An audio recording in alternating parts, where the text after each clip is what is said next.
So I'm going to start with this process of the next part of the assignment or the exercise, which is creating the three objects that you're going to create. This is the true exercise. The other was the pen tool practice to get you in touch with the exercise.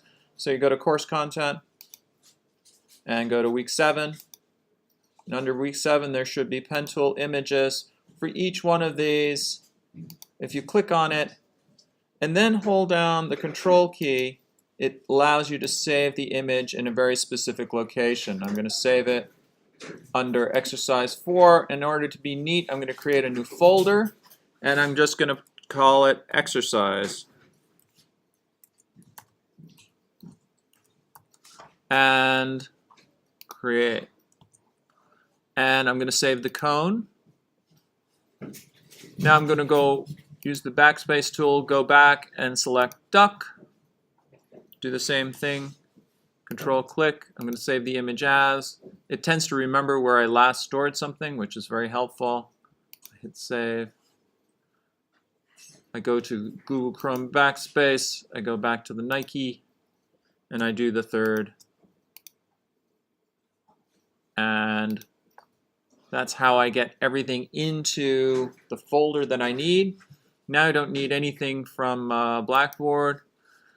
I go to Adobe Illustrator and I create a new file, a new project, and this project needs to be 20 inches wide by 6 inches tall. Make sure you just have one artboard, and then you hit, and I'm going to also call this exercise. And then I turn it on, create. Now you're going to bring everything from that you just downloaded onto this artboard, but you're going to use a different downloading strategy to create templates. So as usual, you go to File, Place, and you go navigate to your exercise folder, which is in assignment 4, my exercise folder. It has the 4 images. I download the first one, which is the cone. I hit place. But before I hit place, notice there is a template button right there. If you hit the template button, what it does is it brings the transparency down to 50%. That way the image is not going to interfere with what you're doing. It's just going to kind of hang out in the background and allow you to trace accurately. And then you hit place. And now you have this object, and if you go to layers, you'll see that there's a layer called template. And also that layer is locked. Now eventually you do want them locked, but right now you want to be able to unlock it because everything will get downloaded in the center of the artboard, and you want to be able to move stuff around to free up that spot. So the first thing I'll do is just unlock that.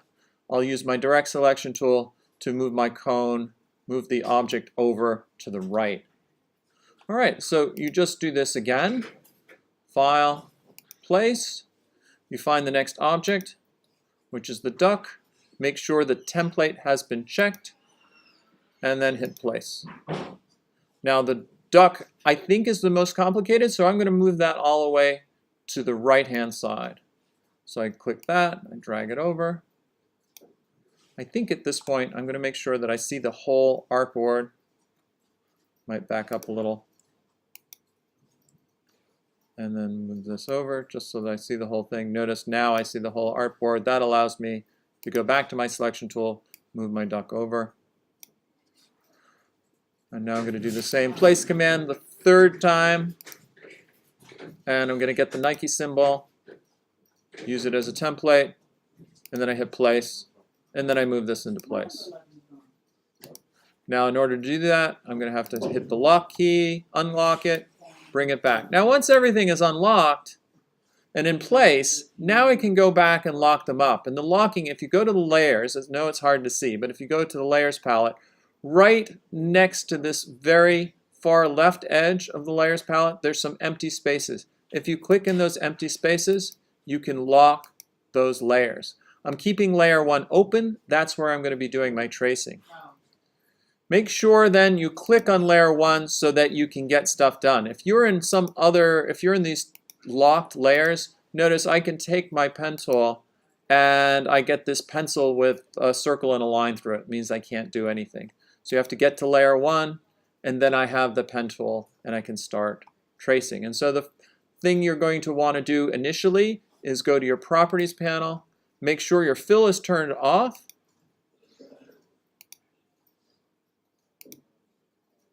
and make sure you have a black stroke of 1. And then you should start tracing. Now the cone and the Nike swoosh should look very familiar to you in terms of the strategies that you used in the pen tool practice. Moving on to the duck, however, it's a little bit more complicated because you have this organic shape. I would probably start at the top of the duck, and when drawing out curves, the one rule that I tend to follow is when creating the handles, I have the handles follow the tangent of the curve. Now, for those of you who've had geometry, a tangent goes kind of along the outside of a curve. So the one thing I wouldn't do, I wouldn't click and drag this way, because that would create, if I go on to the next place, notice that I have this weird curve that I don't know what to do with. So with the pen tool chosen, I click and make a tangent handle. That allows me to go to the next place and create a slightly different tangent handle. Notice tighter curves take smaller Bezier handles, so drag them out smaller for smaller curves, and then bigger curves take longer Bezier handles, right? So now if I zoom in a little bit,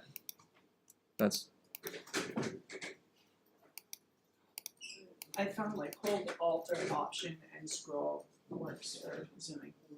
All right, I will do that next time. So I'm going to make a Bezier handle here because I like there's a little tight curve, and so I'm going to make use of that.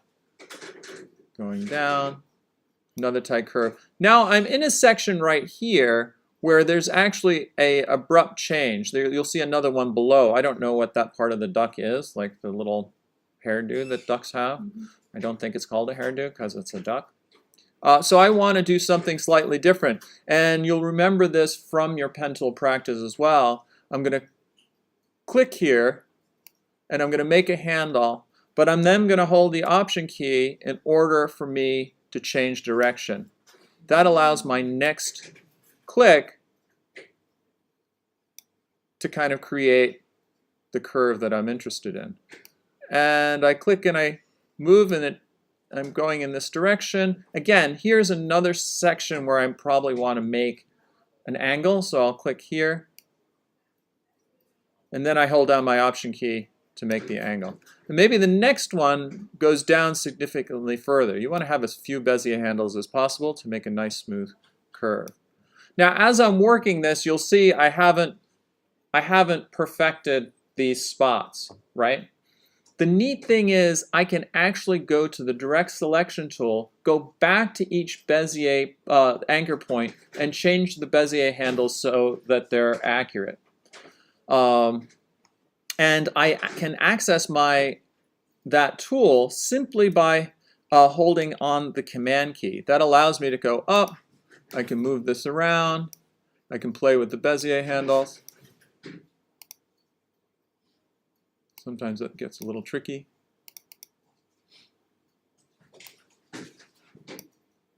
And I can make them longer in one section than another.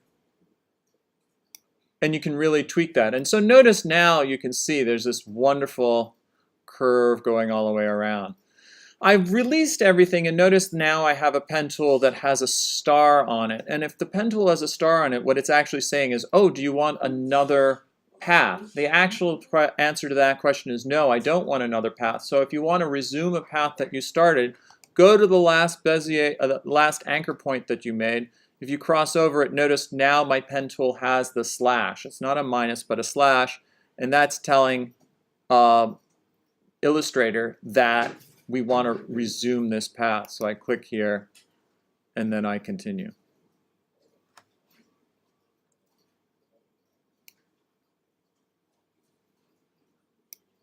All right.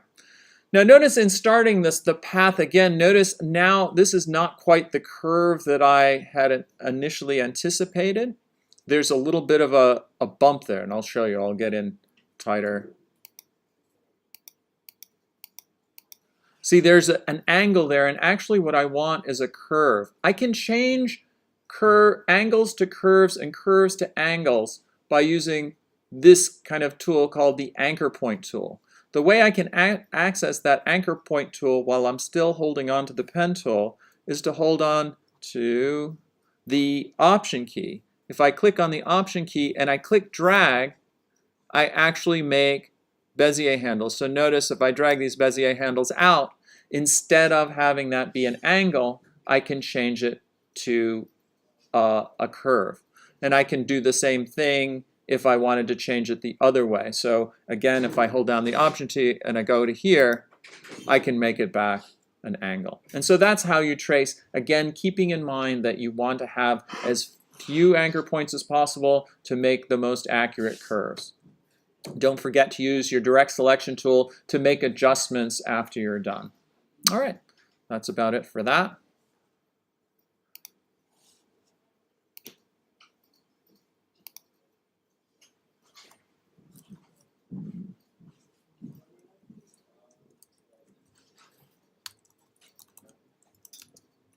This is